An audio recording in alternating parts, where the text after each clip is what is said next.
We're doing it. Woo! Okay. All right. 3 hours sleep. 1 Starbucks sandwich. Let's go. All right. On, Christopher. What's happening, people? Welcome back to the show. It is a 2.25 million subscriber Q&A episode. As you can tell, I'm not in my usual recording setup. I'm here in Bozeman, Montana. And I wish that I could tell you that there was a beautiful vista of sheep grazing and cows chilling out in the mountains. But it's a building site, and there's some mountains in the distance. I've also had to cobble together this by stealing an office chair from the conference room and a table from the breakfast room in the Hilton here in Bozeman. So I'm not going to be there when this goes live. Say what I want. Anyway, I asked the questions on Instagram and Twitter and YouTube community, and we got tons. Lots of them were very similar. The guys tried to compile them so that they're chunked together, and there are many. So let's get into it. First off, Quincy Obeng. Can you share a time when you realized that worrying less actually led to better results? I would struggle to think of a time when worrying more led to better results. I understand that we can sometimes have this sort of implicit assumption that our performance is fueled by our worry somehow, that it helps us to pay attention in ways. It focuses our precision and ensures that things don't get missed. But I'm really struggling to think of a time when worrying led to better results. It can lead to small increases in performance, but results probably include more than just what was the outcome. It's also what was the experience of doing it like? How did I appear? And when you think about how does worrying make you feel when it comes to performing or trying to achieve results? You're all uptight. This sort of very hard, grippy, sort of tense sensation mentally in your body. And I mean, even professional Excel people, accountants and coders, they will probably not want to grip tightly onto things. They will probably want to try and find flow, I would imagine. So I think finding ease and grace is always going to be better than worrying your way through things. That being said, I'm patient zero for worrying an awful lot. And one of the first times that I can think that I did it on the show was with Robert Greene. So I massively respect him, and he's this big intellectual powerhouse, and who the fuck am I? I'm just some ex-club promoter, and it was episode 30, I think. So super early, and I just over-prepared and sort of thought myself into this awful, like, washing machine cyclone of overthinking. And it really wasn't my best performance, and I was really disappointed because I loved Robert, and I wanted to put on a good show for him. And I'm sure if you go back and listen to it, you probably can't even notice, but I know how good I could have been. And that was exclusively due to worry. I was worried that I wasn't going to be good enough, and I turned up on the episode and underperformed, and then castigated myself for worrying so much that I'd caused myself to underperform. And this is how, bad spirals of performance, the yips, or I don't know what you call it in America. Basically, when a sportsman is having a bad run of form and they can't get themselves out of it, that is worry begetting more worry, leading to poorer performance. I don't think that worrying helps. And I messed up in front of Robert Greene. Kevin Artois. My insecurity of being inferior and incompetent is my greatest source of fuel. Is this toxic? That is a very good question. And I think that it is very powerful at giving you activation energy to get started at doing something. And I think that should not be overlooked or undervalued. I think that there is great benefit to be had if you are stuck in region beta, some comfortably numb, floating through life existence, and you need a matchstick lighting underneath your asshole so that you actually go out and do something. This fear of being inferior and incompetent, this insecurity that you have, using that as fuel, just use what you have. If you've got resentment and bitterness and shame, use it, because it is so hard going from 0 to 1. so difficult. But once you've started moving, you can use other sources of fuel. It's kind of like when you think about a booster rocket taking off and they have multiple ejectable fuel sources as they go, and they use different fuel sources at different stages as they go up through the launch sequence. I think it's kind of like that. Where it does get toxic is when you use it for a long time.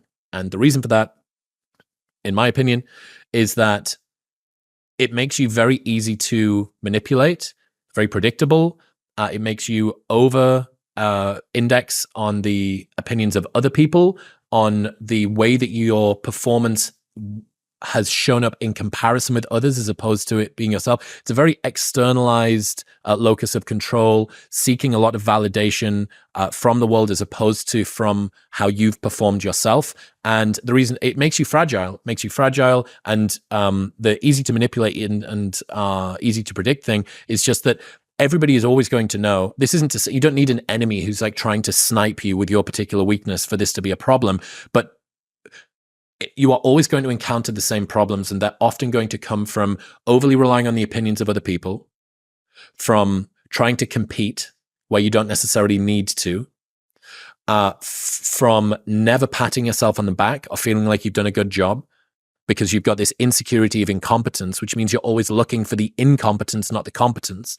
And I'm saying this as someone who, a big insecurity of being inferior and incompetent, that's played a role in my life. So, use it in the beginning, but realize that it is not there to stay. It had a role. The same as the chip on your shoulder from the kids that bullied you in school or whatever it is. It's useful to get you started, but don't keep using it long term. That would be my advice. Colby Thicknessy 8828. Will you do an honorary shoey on stage in Australia for the people? Look, I am a visitor to your great nation, which we used to own, and I will appropriate your culture as required. Who am I to say no to the Australian people in their favorite pursuit? For the people that don't know, I'm doing a live show. I'm doing a series of live shows, a live tour in Australia. You can check out the dates and the shows. I'm going to Brisbane and Melbourne and Sydney. You can get tickets for that at chriswilliamson.live/Australia, and I will do a shoey. I would quite like to do one of New Tonic because the New America flavors are amazing, but it's going to be 10 p.m. at night when I finish the show, or 11 p.m., so maybe not. DCX1. Please quickly revisit some techniques for coming out of monk mode. After powerhousing work for a year, it's time to reintegrate back into society. Any tips? Great question. So I did a big chunk about monk mode a few Q&As ago, and for the people, for quick recap, monk mode is a focus period of isolation, introspection, and improvement. Often a lot of going to the gym, reading, mindfulness, maybe some therapy, and it's just you really dialing in just on yourself without distractions of a social calendar, without having to adhere to expectations of other people all that much. And one of the problems with monk mode is that it allows people who are a little bit more introverted by nature to feel noble in their isolation.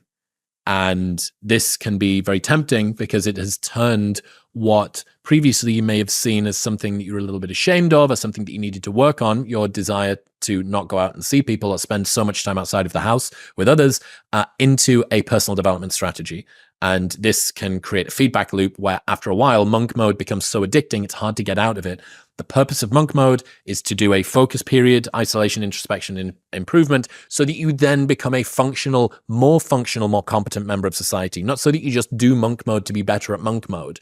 And reintegrating is difficult. So tips to reintegrate back in. And this would be the same. I mean, we could have done this after COVID, but I would say, first off, go to places where the purpose of the event or the pursuit has a social dynamic baked into it. So I'm thinking CrossFit class, improv, salsa dancing, pickleball, any group type activity, ideally co-ed, because you're going to need to speak to both men and women. And if you do it in a low stakes environment where you're not asking for their number, they just need you to kick the ball in their direction or whatever it is that you're doing, that's good. And I think it helps to kind of create a frame and a vessel within which you can do your, hello, nice to meet you. My name is DCX1. I would like to be friends. It's just way easier. It's less of a big deal. Second thing, I would, when you start to move into one-on-ones with people, spending time with friends, going out on dates, I would purposefully start with people that make it feel as easy as possible to be yourself around them. I think about reintegrating socially as kind of like having a perfect garden of snow. Some snow's fallen overnight and you come out on the morning and there's no track marks in it at all. You almost have a very pure, unmolested environment for you to begin your new social habits. So maybe some of the more suboptimal social habits that you had before, you'll have been able to get rid of a little bit and you can kind of start afresh. It's like shaking the Etch-a-Sketch because some of the habits have dropped away because you simply haven't been that social. So the problem is if you begin to spend time around people who you don't feel comfortable being yourself around, the issue with that is that those may become your new habits. And I think that habit setting is greatest in the beginning. So I think you want to find time around who are the people that I want to be like, people that are honest and truthful and comfortable in their own skin. They've got a mission. They know where they're going. They're having fun while they're going there. Those are the things. Be around the people that you want to be like and that you can be yourself around too, which is a nice balance. And I think that's it. Group activities where socializing is built in. And then when you move on to one-on-ones, be with people where silence and being yourself feels comfortable. I think that'll help. MJ Bellang 3R. How would you describe your most challenging chapter? How was it an inflection point for growth? So I had one that I sort of often talk about, which was the end of my 20s. I've had tons. I'm very, very good at making a big deal out of everything for myself. The last 18 months has probably been close to it. It's definitely going to rank in my top 3.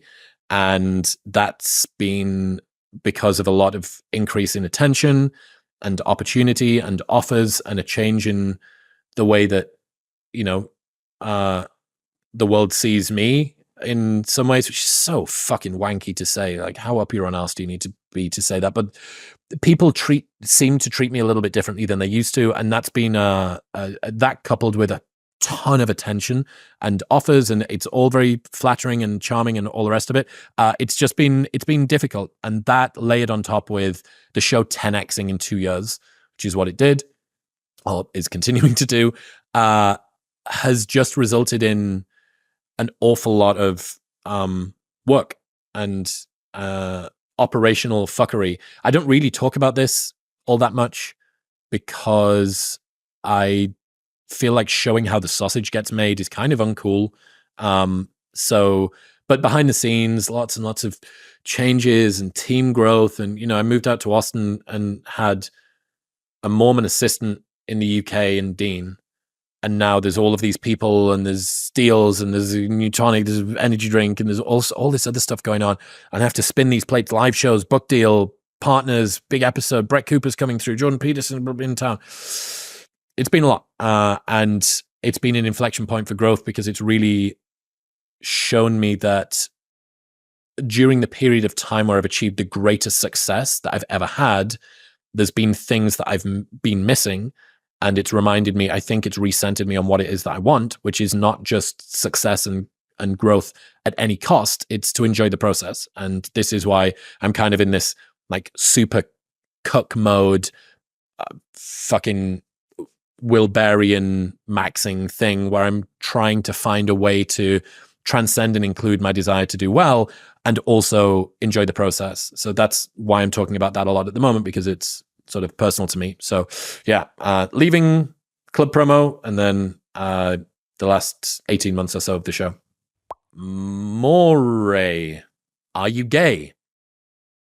I think that Ben has put these together in a particular order. No, I'm not, unless it is for Mike Israetel. He's the only man that I will be gay for. The only Jew I know that has a foreskin. Imagine that. He's like a shiny Charizard. He's like the rarest of them all. Divvy Boy. why do you record your podcasts while standing? Don't you get tired in the long ones? Not really. For the people that don't know, all of my virtual studios for probably 4 years now have been at a standing desk. I don't feel that much more tired. I actually feel more focused. I'm sat in this seat at the moment, which I've stolen from the conference room down the hall. I don't like it.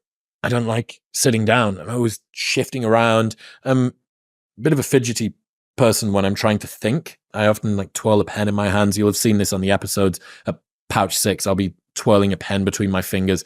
I don't get tired. I think if you have tried to do content creation and struggled because of focus or just feeling a little bit inside, up in your own head, buy a standing desk, pivot to that, made a massive difference to me, because any of the sort of additional discomfort that I needed to blow off or any of the energy that I needed to get rid of, super easy. When you're standing up, super easy. Luke JN18, do you think a buzz cut is a sign of confidence? Yeah, in some ways, definitely is on a woman. It's a sign of confidence in your hairline. There's no hiding it.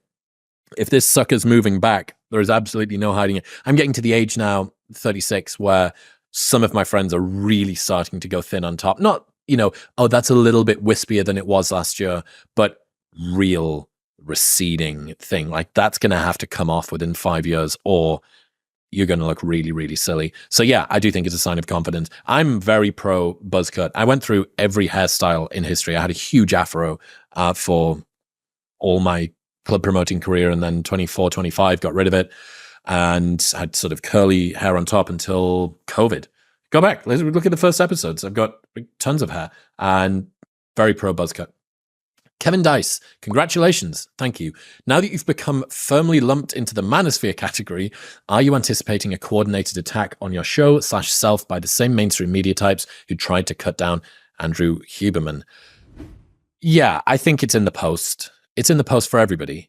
It doesn't matter who you are, whether you're Rogan or Jay Shetty or True Geordie or Andrew Huberman or, Andrew Schultz. Everybody's got it coming. And the way that I see it more and more now is that mainstream media is struggling for clicks. Independent media is swimming in clicks. One of the ways that mainstream media can claw some of that back is by making their content about our content or about us. So it is a wonderful way for people who are in a dying, boring, lame industry to try and capture some more attention. So yeah, I'm not looking forward to it. I don't have a PR crisis team. If you do PR in crisis and you want to just be my ejector seat button in case I need to call you, then feel free to reach out. But it'll happen. It'll happen at some point. And I guess I'll see what I'm made of when it does. And I've got Andrew Huberman's number, so I can just ring him and ask him what he did. D-E-V-E-N, Devon. Are you and Mike Israetel related? You all look alike. LMAO. What do you mean, you all? Me and Mike? Or are you lumping us in with some broader group of people? We both have foreskins. So there's one thing that we have in common. Beyond that, I don't think that you could have found two more dissimilar looking people if you'd tried. Mike has a uniquely shaped head, which I love.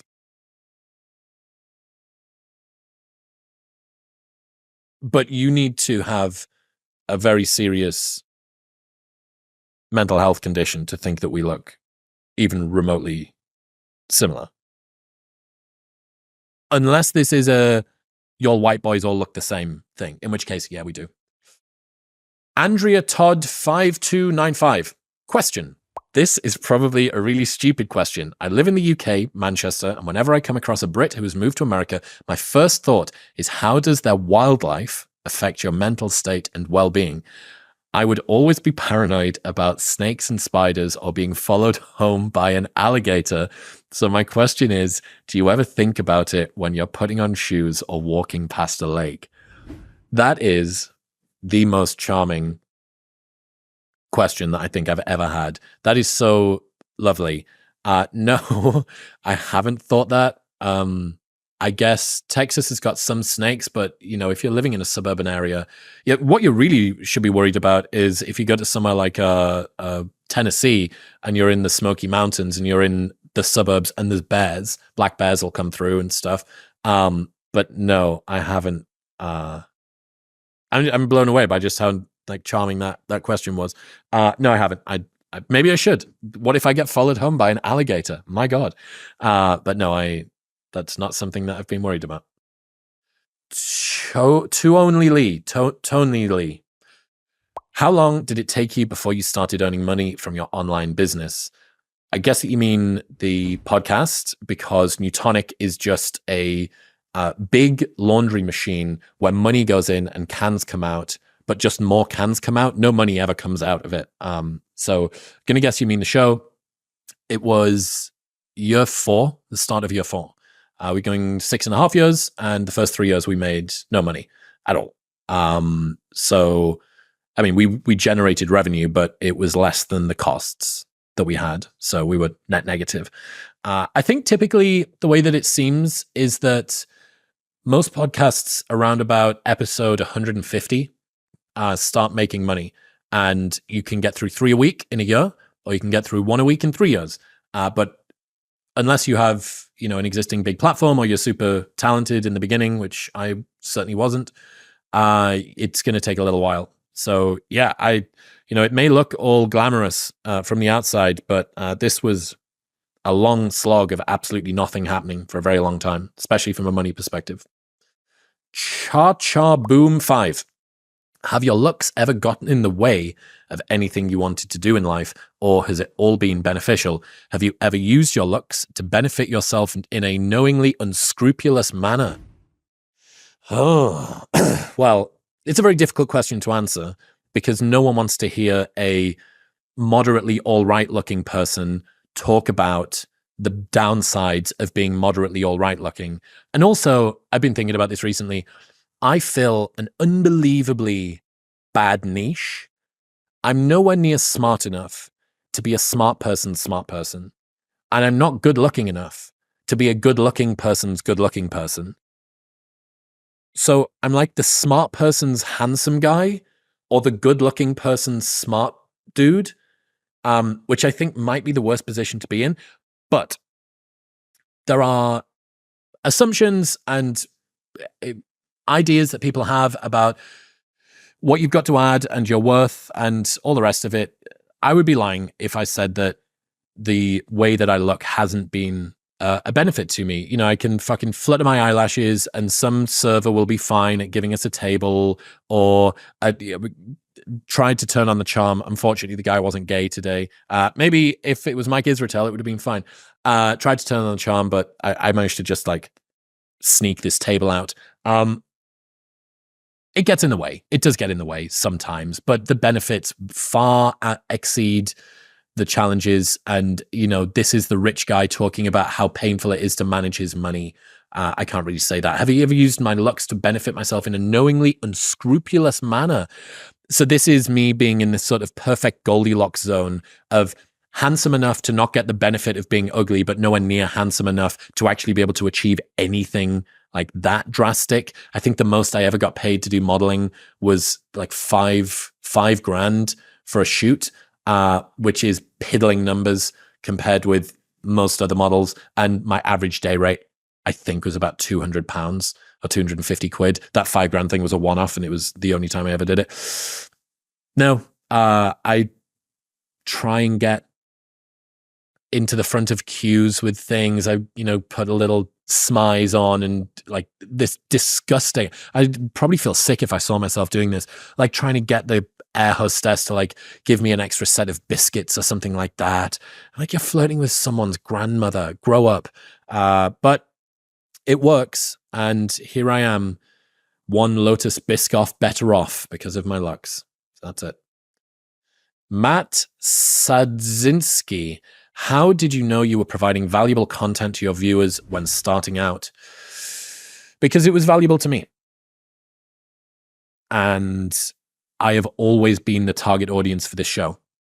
It's never been for anybody else. It's always just been for me. And when I start to forget that, when I do forget that, when I get distracted, when I start to think about what you guys want, I don't know who you are. I've met an increasing number of you at the live shows, and I've heard from tens of thousands of you over email and DM and stuff, but I can only ever do the show for me.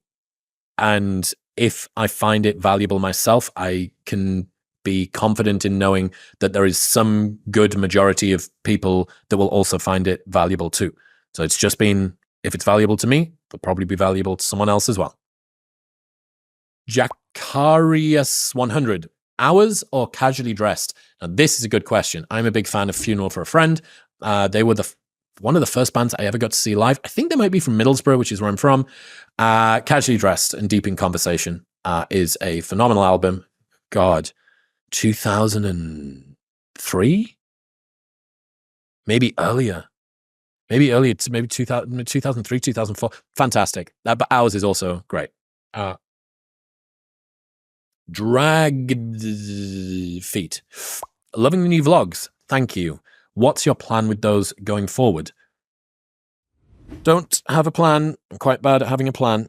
Don't have a plan. Just keep doing them. I do not feel comfortable doing vlogs. Certainly not the face-to-camera style thing. I'm much more comfortable with a structured conversation about a topic as opposed to free-flowing. And I think a big part of it is fear that I'm not that interesting when I'm not purposefully trying to add value through coming up with ideas or making dick jokes or something.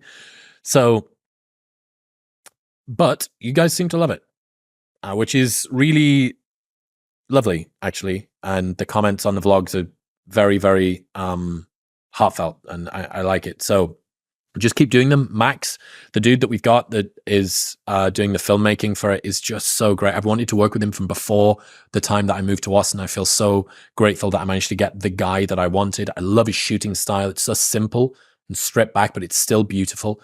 So just keep doing it. Keep doing the same. Definitely more training series.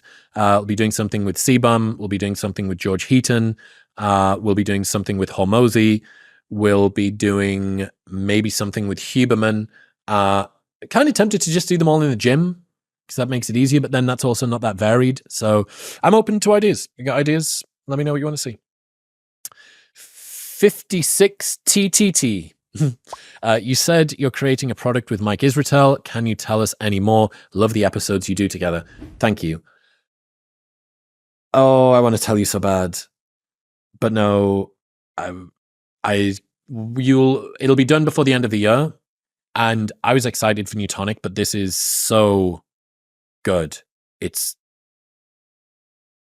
beyond world-changing what we're trying to do. And it may fall flat on its face, and it may be a colossal waste of time and money and effort, but it's a big swing for the fences, and it's just going to be so cool. So I can't wait. I cannot wait to release this. Mike, how can I say this without fucking giving away what it is? Mike rang me after the weekend where he had used the thing that we are developing and could not shut up talking about how amazing it is. And he is not an easy man to impress. Ask his wife. Mama777. Sometimes your titles verge on being more clickbaity than I'd like. I know there's way worse culprits than you, but I hope you consider rectifying this as the show grows more. I appreciate the input. It's something that we work hard on all the time to find this balance. I agree. I think that there are way worse culprits. You know, there are many circles of hell of clickbait that you can go through. But when the rest of the market moves in that direction, it is very hard to fight for clicks and eyeballs if you remain more standoffish. But one of the things, and the strategists, the guys Chase and Luke and Jody, the guys that do strategy and copywriting for me, if I let them loose and said, oh, you've got free reign, you can do whatever you want, everything would look so much different. And often they have to sacrifice performance because I'm saying, sorry, I don't feel happy with that wording. It feels too outrageous and clickbaity. So yeah, I am making a purposeful effort to be more positive in the titles. A lot of the conversations are easy to frame as the problem with modern feminism. Why does no one trust the media anymore? But they're just so negative. And even if they describe the episode correctly, the episode often has a positive skew on it. So we're really working hard to try and come up with a way to drive clicks, be positive, and also sort of maintain that level of intellectual respect, I think, for you guys. My point being, if you just fucking clicked on the videos more, I wouldn't need to do anything fancy with the thumbnails of the titles. So really your fault. But I appreciate the question, and I think that you are right, and it is also something that we are working on. Andrea Mew, when you put your shoes and socks on, do you put both socks on first, followed by both shoes, or do you put one sock on, then one shoe, then the next sock, and then the next shoe? I don't know anybody that does the second thing, and I'm pretty sure that's like an early signing of having a stroke or being a war criminal or something if you do that other one. It's got to be who the fuck puts one sock on and then one shoe and then the next sock. So you've got one shoe and sock on with a bare foot on the other side. No, thank you. Moving on. Tim D. Simons. Hi, Chris. You've spoken recently about going through a tough time. How are you doing? Thank you. Yes, I haven't spoken about this yet. We'll release a vlog, actually, maybe an accompanying podcast about it. Some health bits that I've been grappling with. I was a hot mess, like a real hot mess at the start of this year. And I'll explain more when I do that bit properly. But I'm getting better, which is nice. And it's wild to have capacity taken away from you through, no choice of your own. It's very, very brutal. And if you're someone that relies a lot on your mind to get you out of difficult situations, and then the very thing you have, your mental capacity, is one of the things that kind of gets hit, it's this ruthless, it feels so unfair and so vicious. But I'm all right. I'm good. This traveling around has just been so great. I've been with George now for, basically 2 months. He was in Austin for a month, and we've been traveling around for what will become a month at the end of next week. And we went to Lake Norman, and drove through Gatlinburg, and then did the 4th of July in Nashville. And then we flew to New Orleans, and now we're in Bozeman, and we're seeing Ludacris at the county fair. Fucking Luda! We're seeing him at the county fair. So this has just been exactly what I needed. So I'm glad that I'm able to step in and adjust life like this. And I'm very fortunate to be able to do this. So yeah, getting that. I'll be good. End of this year, I'll be good. Valon K, where is that shoulder bag from that you wear in the recent vlog? That would be, it's over there. It's an Onnit bag, I think. It's an Onnit bum bag, like you call it fanny pack in America. And Sky, my ad Sky, gave it to me. They don't make them anymore. I'm sorry. But Nomadic make a travel sling, which is really awesome. It's in black, green, and blue. I've got it in all 3 colors. That's great. It doesn't fit an everyday carry-in, though. But that fits a handgun in. Nomadic's, I don't think, does. But it will fit a Kindle Oasis in just. So it's a good replacement. Become your own best friend. How do you keep track of all the quotes you share? You're able to access them easily. It is all Apple Notes. Me and George and Youssef and a bunch of other friends searched and searched for years, trying to work out what is the solution. Is it Evernote? Is it Notion? Is it Ulysses? Is it trying to find the holy grail of note-taking apps? And it was staring us in the face the whole time. I'm looking now. I've got 3,103 notes that I've accumulated, all in here. And the reason I'm able to access them easily is just because of global search. So they're not particularly well chunked into folders. They're not that well formatted, but I can usually pick one word that I need out of a quote or out of a note or out of an episode, a set of notes that I've done previously or whatever it is. And that one word will usually just bring it up. They need a slightly more powerful global search now, especially when you're getting into the 3000s for notes, but that's it. Chris Carmen 5. What t-shirts do you wear? They look crisp, clean, and simple. Thanks in advance. Thank you for the compliment on my t-shirt. So this is, I think, what you're going to be talking about. And this is a Zara. Fuck, I'll just load it up. Give me a second. Zara men's basic t-shirt. Fucking true classics. Trying to ping Zara by jumping on. Okay, so it's not the boxy fit t-shirt. Basic slim fit t-shirt. Zara. Make sure. Yeah. Zara basic slim fit t-shirt. And I wear an XL. Fucking. I think I wear an XL. And it comes in a ton of colors. It's great. It's what I've worn for a very long time. Highly, highly recommended. I can't give you a basic slim fit t-shirt. It's $19 and they last forever. So go and get 1,000. And Zara sponsor me. Elise Jean Nice. Are you going to do butt stuff on Thursday with me? This is one of the girls from Barry's boot camp in Austin. That message has come from Instagram. So if you want to go and check out what she looks like, gentlemen, do your worst. I do ass and abs on a Thursday consistently. And that's why, are you going to do butt stuff on Thursday with me, was a question.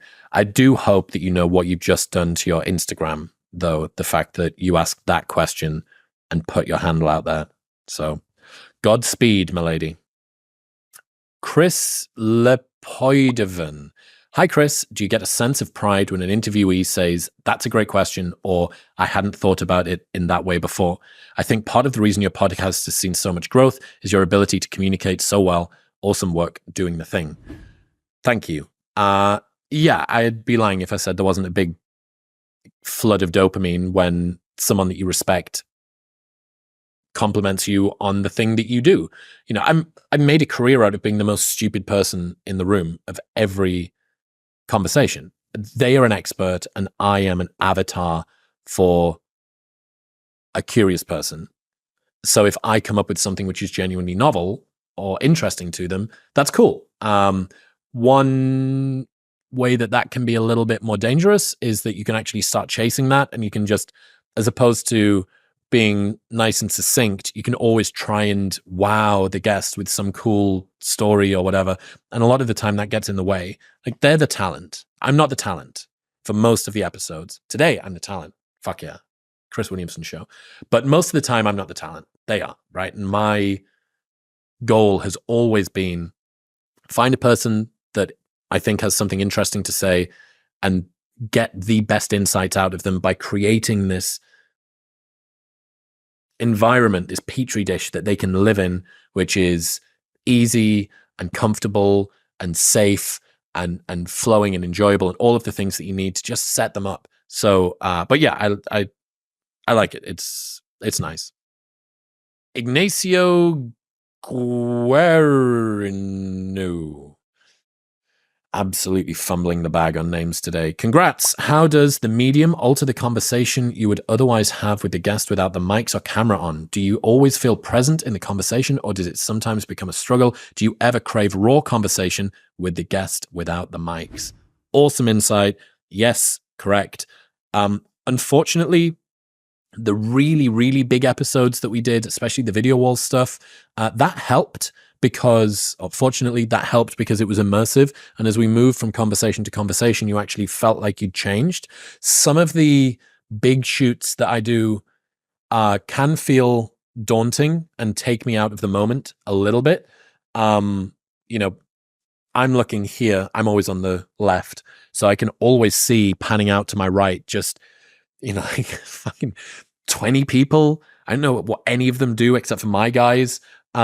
and they're noting things down or changing cards or checking on lighting levels and stuff. And it is a bit, it's not the most intimate.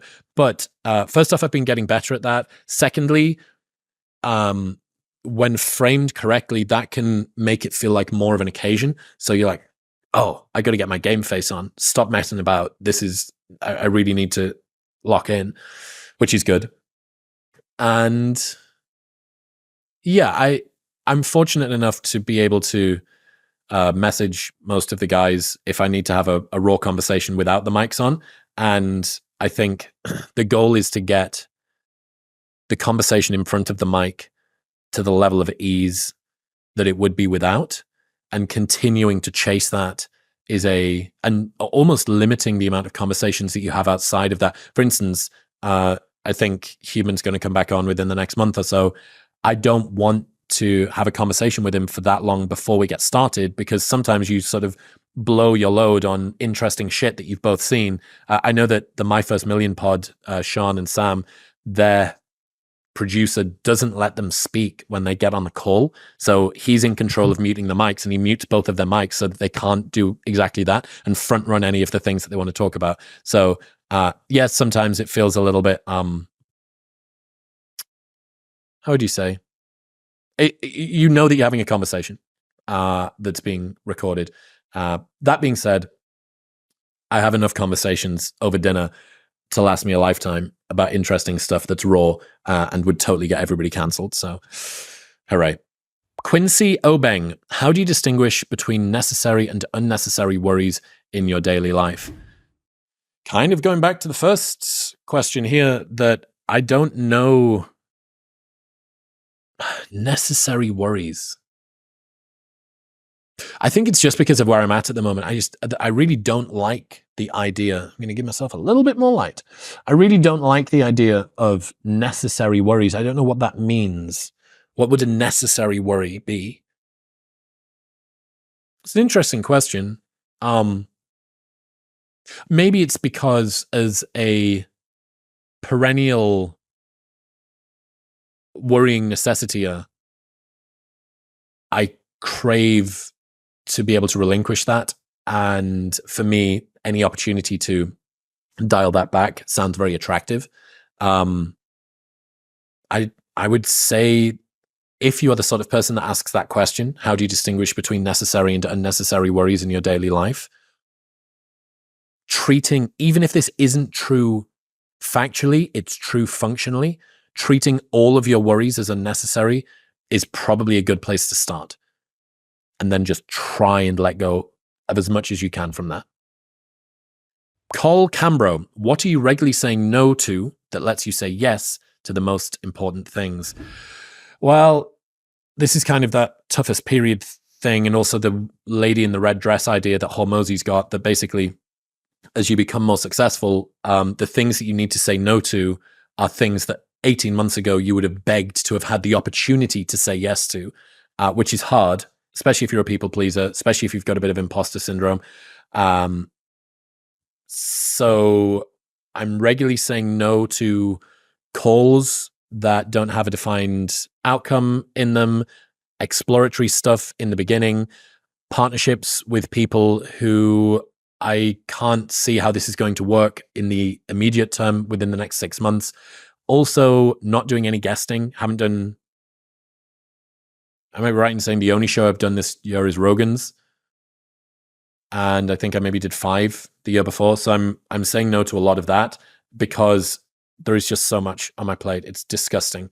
And woe is me, fucking busy guy. But this is what awaits you. If you want to achieve any amount of micro niche influencer fame, what awaits you is a fuck ton of emails and Slack messages. So get ready for that. I need some more water. Wait there. We're back in the room. Luke T. Betts. When are we sniffing vapes next?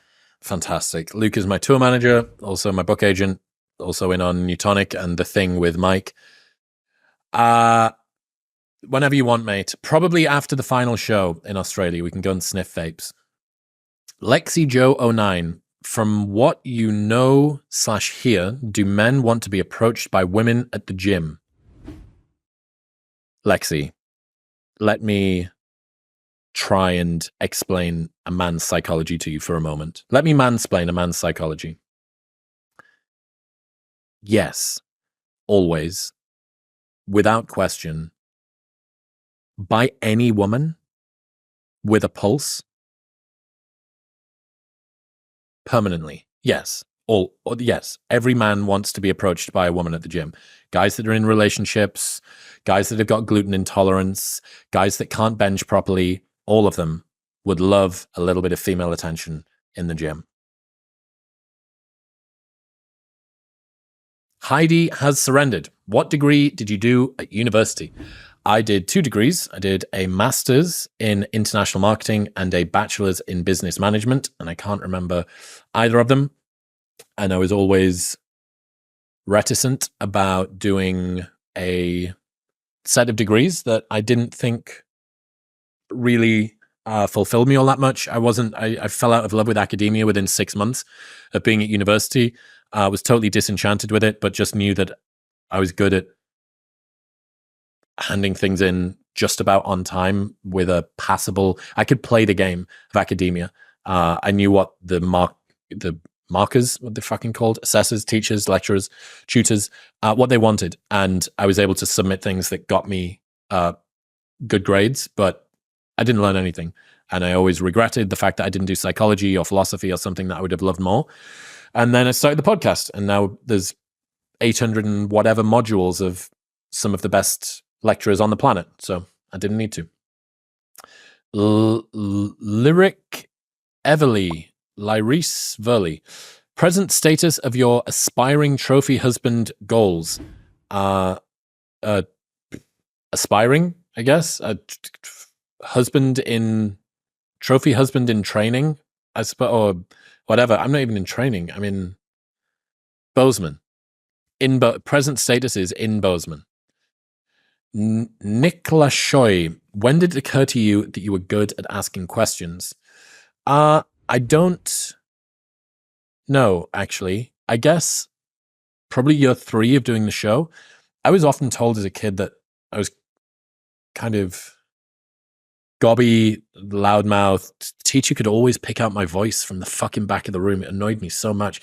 These like really naughty kids, like actually naughty kids, but their voice didn't carry as far as mine, and mine did. So I would always be the one that got shouted at, which was really irritating to me. And I think I internalized a lesson about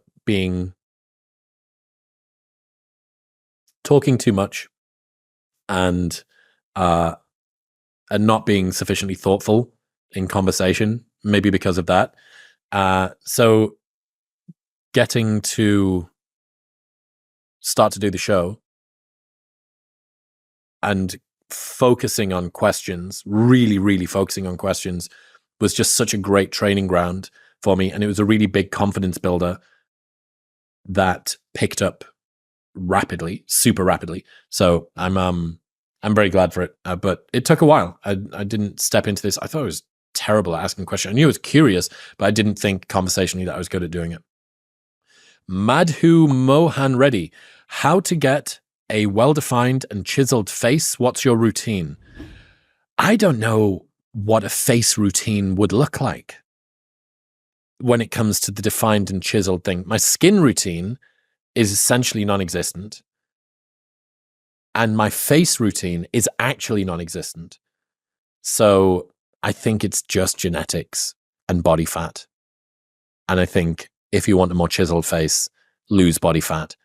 And if you get down to single digits and you still don't have a chiseled face, blame your parents. HM5CV. Potential partner, ? What's the holdup? Give me a break, mate. I just got out of a relationship. Well, I mean, the holdup is that the breakup is the holdup, or the breakup was the holdup. I don't know how to answer that.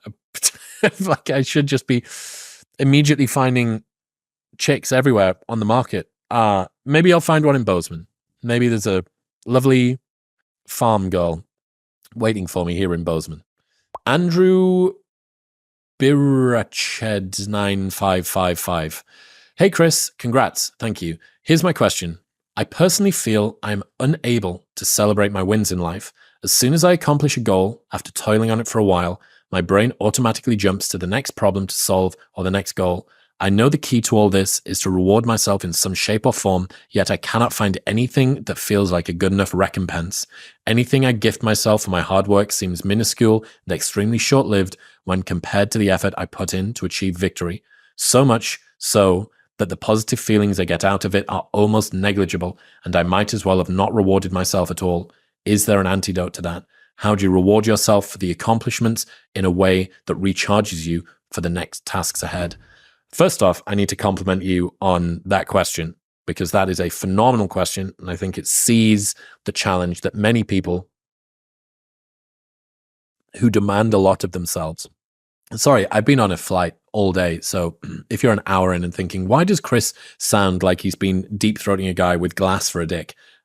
Gay, again, it was Mike Israetel, had a foreskin.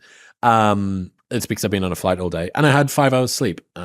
So here we are. And I had a Starbucks egg sausage bap thing and 1 Lotus Biscoff, where I fluttered my eyelashes at the hostess. So, very good question. How do you reward yourself for your accomplishments in a way that recharges you for the next tasks ahead? How do you not look over the shoulder of the present moment to forget the thing that you've just achieved, despite the fact that what you were working toward was the achievement for a very long time, and continue to sort of demand so much of yourself that you don't ever actually get to enjoy the accomplishments? This is a big problem for many high performers. Most. I don't know many people who perform well in life that don't have this challenge. I can give you all of the pithy, hard things are hard, that's why they're hard, Alex Hormozy quotes or shit that I've come up with, but trying to get a bit more tactical because I think that would be more useful. Celebrating wins with other people seems to break this pattern quite well. So one of the things that we're trying to do with the show as we hit different milestones, 1 million, 2 million, etc., is to go on little trips, to have a call with Dean, to, do something that instantiates the occasion. And I think doing it with other people, also telling other people as well, telling the people around you in your life, this is something I want to work on. I want to be more grateful and sink into my victories as much as I can.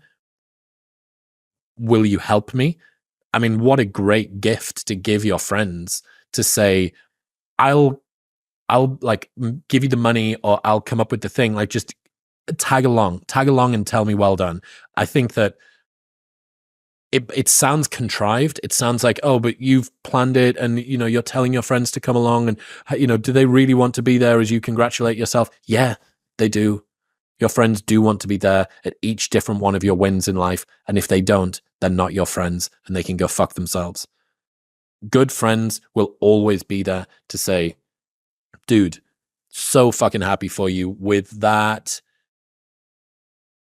job raise, that career change, that new house, that whatever it is that you're doing, body fat percentage you've got to, they'll be there. So using experiences and celebrating wins, especially with other people, seems to go very well. Rewarding yourself in a way that recharges you for the tasks ahead is a little bit more difficult, because you're going to have built up this habit over time, this sort of fervent energy that you have used to get yourself to the stage where you've actually accomplished things. And then you need to somehow say, that thing that you were just doing obsessively, turn that off, because now it's like pat yourself on the back time. That's not the way it works, at least not in my experience. What I've done myself, this is part of what I'm doing. You just had this crazy tear on the show. We did 1 cinema episode every single Monday for 7.5 months. And we were intending on doing 6 a year. And we did like 28 in 7 months, something even more. We did 2 a week during Christmas, I think, for a couple of weeks. So this for me is very much what you're talking about. So I got a friend who loves to celebrate things, George, and we decided to put a trip together. And I'm still working and doing stuff, but I'm going to go back. I already am feeling recharged. So doing it in little ways with other people, not on your own, experiences rather than possessions, positive reinforcement and celebration.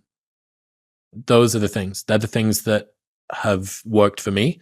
And dude, I feel you. I think many people in the audience really, really get to the challenge that you're facing. But to get pithy for a second, a tiny bit of a mindset shift might be a smart idea too. Why are you doing all of these things and accomplishing anything if it isn't for you to be able to enjoy them? I mean, the gold standard is for you to enjoy the process and the accomplishment. But if you kill yourself during the process and the accomplishment is so short-lived that you're already onto the process of the next thing immediately, you will reach a point where you ask yourself, what am I doing here? And trying to front run that as much as possible. You are here to enjoy the things that you do, especially if you're achieving things. It sounds like you're absolutely crushing it, and whatever it is that you do, God, fuck, you have to give yourself some credit. You have to be able to find a way to enjoy this. So asking yourself a question, what would this be like if it was more enjoyable? Just ask yourself that question and see what comes up. What would the pursuit and the accomplishment be like if it was a little bit more enjoyable? Because for me, I would be traveling around America with a friend. I would be giving myself a little bit of a break on a morning and having time that's just for me, that's not for answering emails or dealing with Slack or prepping for a guest or doing whatever. It would be for me. That would be enjoyable. So that's a good cue. And I appreciate the question. Awesome. Thomas Williams, 4085. What clipper length is your hairdo? So this is a 2.5. So 2 on the sides and 2.5 on the top. Actually, going down to a 1.5 and a 2 now, because I can't be asked going into the barbers every 3 weeks. But I think that if you've got the hair to pull it off, 2.5 looks great, but it will grow out, especially if your hair grows quickly. Within 3 weeks, it'll be too long. So 1.5, 2, or 2.5 is the way to go. Harry C8433. I feel way too passive after getting rid of a large chunk of my ego. How can I build it back a bit? Feel like it took away my confidence. Love the pod. Dude, what an awesome insight. That is fantastic. And I might write about that in a newsletter, shamelessly repurpose it into a newsletter. I think that's so good. I absolutely felt, and probably still have felt, a lot of this over the last 6 years. Many people may say that I'm full of ego, and the internet may be right. But holy shit, if you'd seen me in my 20s, a lot of the mindfulness and gratitude that I did, really, and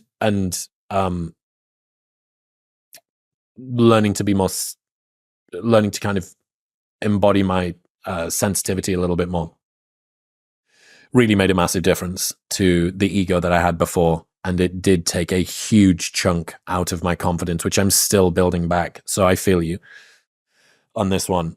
The things that I've done to do this is to realize that confidence built around ego isn't true confidence. You didn't necessarily you had blind confidence previously.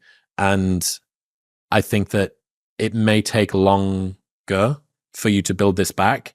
But when you have it, it will be from a place of genuine, rock solid foundation. It will be built on you knowing who you are and having justification in your confidence, as opposed to you being a young dude that's young, dumb, full of fucking testosterone and made of rubber and magic, bouncing through life with kind of an assumptive confidence.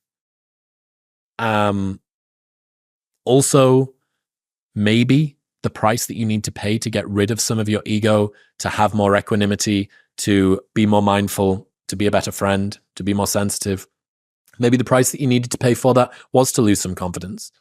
And an interesting question to ask yourself would be, is that a price that you would have paid? If you could have gone, if you answer it and say, if I could go back, I wouldn't have done that, you need to really, really work hard to build it back up. If the answer is that you're glad that it happened, okay, let's start from a place of positivity. You're happy that this happened. That's something that was good. I think that that's probably something that was good for you to do. Building up confidence. James's book, How to Be Confident, is actually really, really good. Alex's insight about you don't become confident by shouting affirmations in the mirror, but by having a stack of undeniable proof that you are who you say you are, is also good. And remembering as well that if losing your ego killed your confidence, I don't think what you had was confidence. It was something else. And you are now starting from baseline. So, which is such a wonderful, that's such a great insight. I'm going to copy it over into my newsletter notes now, actually. That's such a great question. So this is one thing that I love. I fucking love this, doing the Q&As. I know that I move through the questions very quickly, but selfishly, it's because I want to see as many of them as I can and get the opportunity to answer them while I speak. So that's how I think best.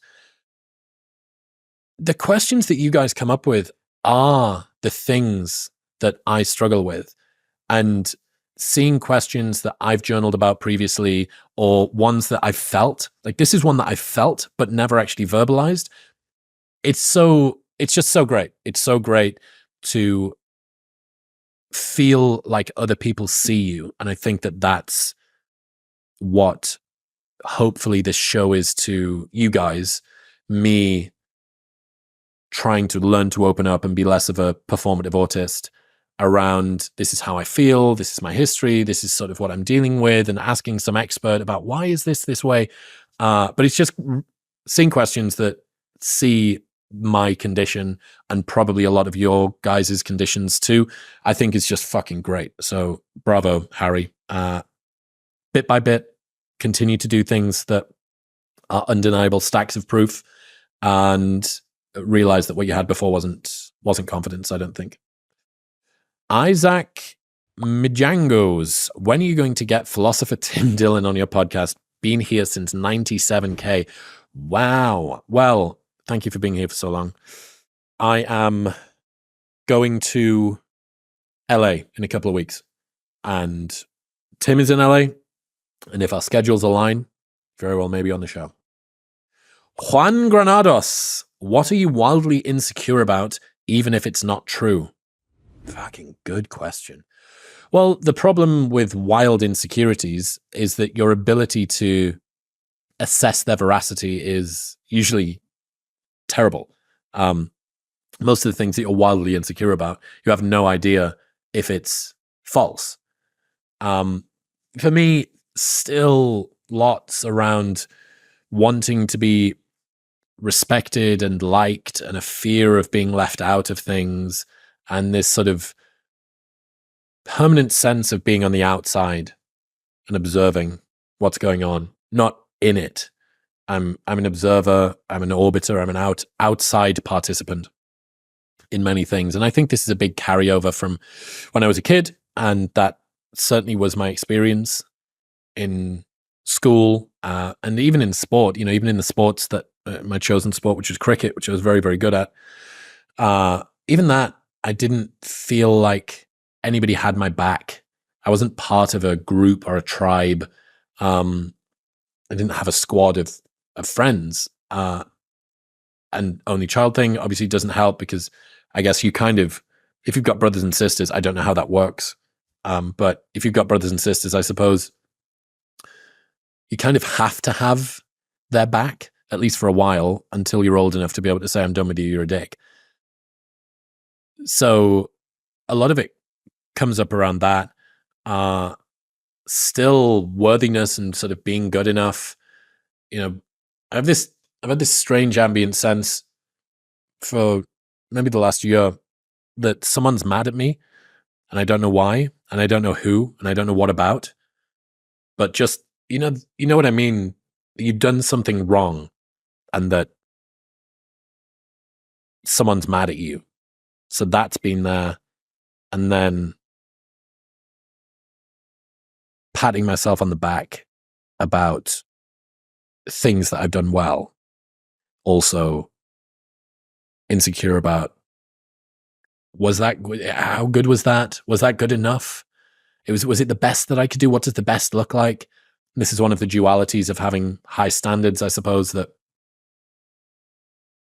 you basically can never meet them.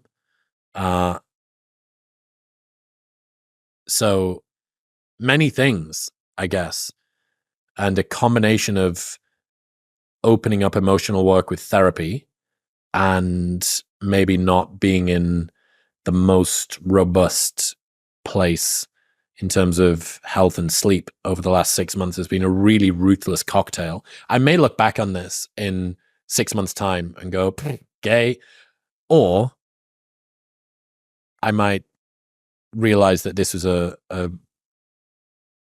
justified insight. But many things, and that doesn't necessarily get any easier as more people watch the show, as there's 500 million people a year scrutinizing what you do. Your wild insecurities seem to be amplified, not diminished. I think that's going to change.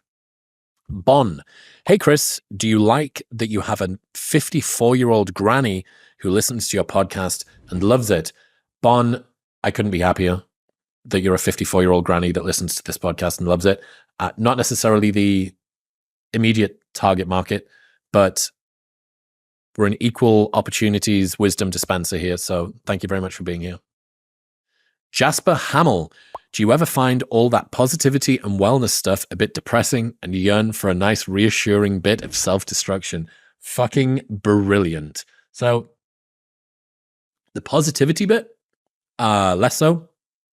But the wellness stuff, absolutely. What you do have to remember is that I'm like, who's the guy that shot Osama bin Laden? Rob O'Neill. I'm like the Rob O'Neill of self-destruction and partying. I know that the internet didn't get to see me, basically, until I was 30. But my God, I served my time in the trenches from 18 to 30 years old, just endless amounts of parties in different countries at different times, in different cities, with different drugs, in different venues, different music policies, every type of party I'd done. And I still feel like I'm on self-destruction sabbatical from that. Kind of like some dude that trained for the Olympics. He was a child prodigy in the fencing or the rowing or something. And he did it and retired at 22, at the ripe young age of 22. That's me with partying. That being said, yes, the over optimization, up its own arse, positivity, wellness thing, the like absolute protocol maxing side of stuff just is becoming more and more lame. I think people are so switched off by lots of that now. And I did 6 months sober at the start of this year. Broke that in Nashville a couple of weeks ago. So I'll be having a few beers, sniffing vapes maybe with Luke at the end of this year. I have an interesting relationship with partying, I suppose, because I just did it so much. Served my time in the trenches, the vanguard. But there is a place for that self-destructive behavior. And I think the people who are unable to ever let go of that are in a particular type of fragility too. So who knows? Maybe this is the Wrestle Tales. Why do you look the same for like 2 fucking years now? Do people age that much in 2 years, typically? I have the most basic bitch skincare routine in history, which is wash your face and then put moisturizer on after the shower. I would be worried if I did change in the space of 2. I suppose you must change at some point, right? There must be some 2-year periods in which you really do change. Anyway, I don't know. All the baby blood that I'm drinking from Mike Israetel's cellar. Jack Kunak, what do you think of circumcision? I knew it. Coming back around. Should it be done to infants? Is it barbaric? Jack Kunak. I mean, look. I see no fucking justification for circumcision. Any guy that says, this includes Mike, actually. Mike wishes he was circumcised. Any guy who says that circumcision is a benefit, that it's somehow benefiting them, unless there's some weird fucking medical abnormality down there that you need to chop a bit off the top, I promise you it's not. And I know this from Youssef, who has a very detailed map of all of the different types of foreskin that can happen, and he once lectured me about this over dinner, so I know. It reduces sensitivity in the penis. I know so many guys that are circumcised that basically struggle to come during sex and basically can't from oral. I just think, God, what a brilliant thing it would be if it was just 5 seconds like the rest of us. No, I do think it's fucking barbaric. It seems pointless. It's like some non-zero number of babies die per year from this. And it's not even people that are Jewish. Look, who am I to step in and try and tell some religion to do or not do something? But culture, sorry, American men, why? What's going on? I don't understand. Maybe someone needs to teach me why it is that most Americans, we were in a sauna, cold plunge place a year and a half ago for a friend's stag do, and there was through the back of the gents changing rooms with this huge plunge thing, warm plunge, cold plunge, sauna over the far side, but the whole thing was nude, like guys only, dudes. You'll notice that all of the guys getting out of the hot bath didn't mind, but all of the guys getting out of the cold bath had their hands over their junk. I think I was the only guy in there with a foreskin. Fucking wild in this country. Defund circumcision. That's what I say. El Huchin, is having a small penis a skill issue? Ben, definitely put these together in order. Is having a small penis a skill issue? Yes, everything's a skill issue. Circumcision is also a skill issue. Not having a foreskin is a skill issue. There is no question today that I couldn't have just answered with skill issue, over and over again. Khosrow, why should I care about your subscriber numbers? You don't need to. You don't need to at all. I don't think that I really should care about my subscriber numbers. But as you just learned, Khosrow, we need to celebrate our small wins. It is the way that we are going to keep ourselves motivated and rejuvenate ourselves, ready for the next thrust. Juan Granados, what are you looking forward to in your Australia trip? And how can we make the trip more enjoyable for you? What a lovely question. What would I like? I would love to have some good Aussie food. I would really love to experience that cool pool where the sea comes up onto it. And I would just like you guys to bring the curiosity and the energy and the inquisitiveness that I get the sense that you all have. By GDP or whatever it is, Modern Wisdom is bigger in Australia than any other country. So I'm kind of low-key thinking that this Oz tour is going to be the craziest one of them all, just because, first off, Australians don't exactly have a reputation for being chill people. And secondly, it's, in terms of density, the highest place on the planet that supports this show, which is wild. I don't know what that says about me, but I appreciate you all. Oh, that's it. I made it. 5 hours sleep, 1 Starbucks BAP, breakfast BAP, and a little bit of water, and no caffeine. I haven't had caffeine for a while because I've been on the road and I haven't been able to get new tonic. Look, I appreciate all of you. I know that I keep on doing these Q&As really quickly because the show keeps growing, but I like it. I like checking in with you guys, seeing how you're getting on. What else is happening? New tonic restock is now available. newtonic.com/modernwisdom. That's available next day delivery, UK and US. Huge August coming up. Absolute monster August with a ton of big guests coming up. And then Oz tour November. And then this Israetel thing will happen before November as well. I am going to have some food and go to sleep. Appreciate you. Bye.